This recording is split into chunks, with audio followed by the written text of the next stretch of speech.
aí pessoal, tudo bom? Eu fiz aquele outro vídeo falando sobre ângulos para vocês e eu estava reassistindo ele e eu cheguei à conclusão que estava faltando algumas informações para vocês compreenderem melhor o que é ângulo, o que não é, porque eu só classifiquei eles para vocês, eu não expliquei o que era, da onde veio, como veio, por que veio, nem nada do gênero, tá? Então esse vídeo é mais para contar sobre o ângulo e as características deles, dos ângulos, tá? Da onde surgiu, como surgiu, por que surgiu, qual é a nomenclatura dele, as unidades de medida e esses fatores que a gente tem sobre o ângulo, ok? Então, primeiro, a gente vai começar falando sobre o surgimento do ângulo, para a gente entender de onde ele veio e por que a gente utiliza ele até hoje. Então, diferente da maioria do conhecimento da geometria que a gente tem, que normalmente vem da Grécia e dos gregos antigos, a ideia de ângulo surge em um outro ponto aí do nosso mundo, tá? Ele surge na realidade lá no Egito. No Egito, certo? E como que ele surge no Egito? Por que ele surge no Egito? Na verdade, ele surge há uns 4.000 anos atrás, certo? Essa ideia de ângulo, de marcação, na verdade, e a gente vai entender qual é a ideia de marcação.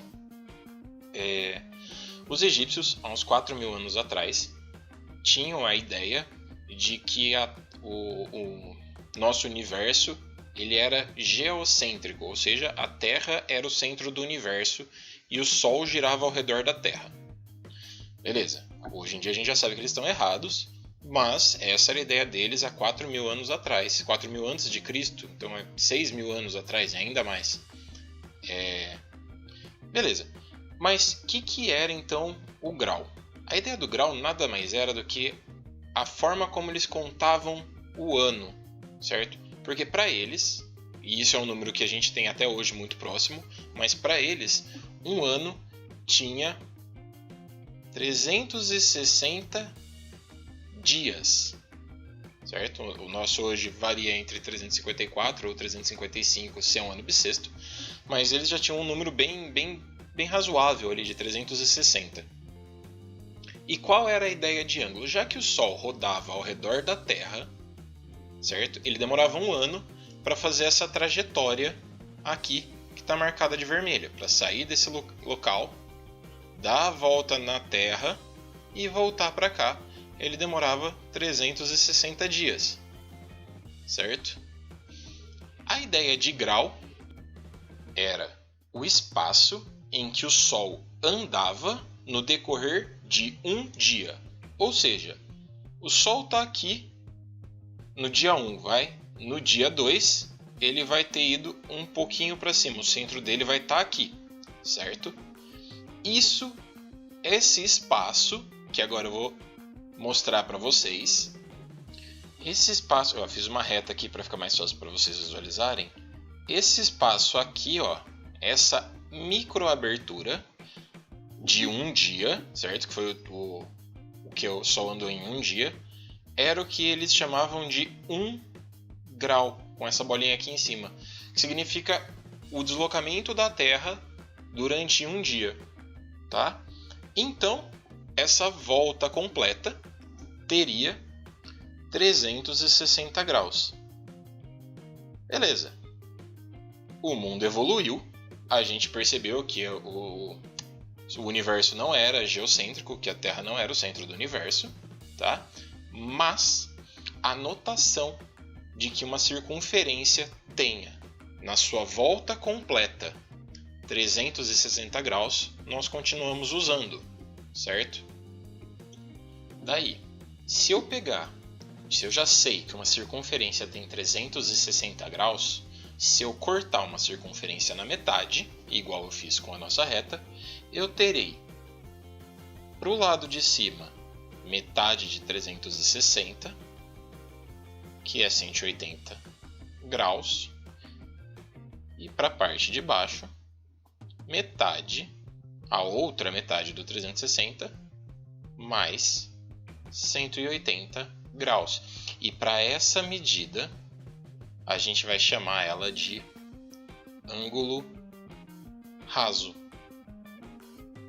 certo? A medida de 180 graus é o que eu defino como ângulo raso, é uma nomenclatura para ele, tá? Igual eu passei para vocês no vídeo passado.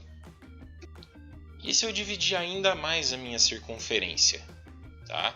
Porque eu sei que a minha circunferência continua tendo os 360 graus. Beleza. Só que agora eu vou dividir ela, em vez de em duas partes, eu estou dividindo ela, igual eu fiz aqui na tela, em 4 partes. Se eu dividir o 360 por 4, eu vou ver que minha resposta dá 90, o resto zero, certo? Então, cada espaço desse tem 90 graus, certo? Igual eu coloquei aqui. Então, são 4 fatias de 90 graus. E, para esse tipo de ângulo, a gente deu outra denominação. A gente, inclusive, deu um símbolo no desenho, que é esse símbolo com um quadradinho. A esse tipo de ângulo, nós damos o nome de ângulo reto. Reto, certo? É a outra classificação, certo? E, para finalizar, que foi a situação que eu descrevi no outro vídeo, nós teremos os ângulos que são menores do que 90 graus, certo? Que eles são mais fechadinhos, é como se eu pegasse essa circunferência e dividisse ela em ainda mais pedaços, tá? Que seriam chamados de ângulos agudos. E ângulos maiores do que 90 graus, tá? Que seriam chamados de ângulos obtusos, igual eu falei e mostrei para vocês no vídeo passado, certo? Então, o que é importante a gente lembrar desse vídeo de hoje? Importante lembrar é que em uma circunferência completa, nós possuímos 360 graus, tá? E é daí que a gente consegue fazer as medições dos ângulos e as outras comparações em relação a todos os ângulos que a gente mede hoje em dia usando a unidade de medida de grau. Belezinha?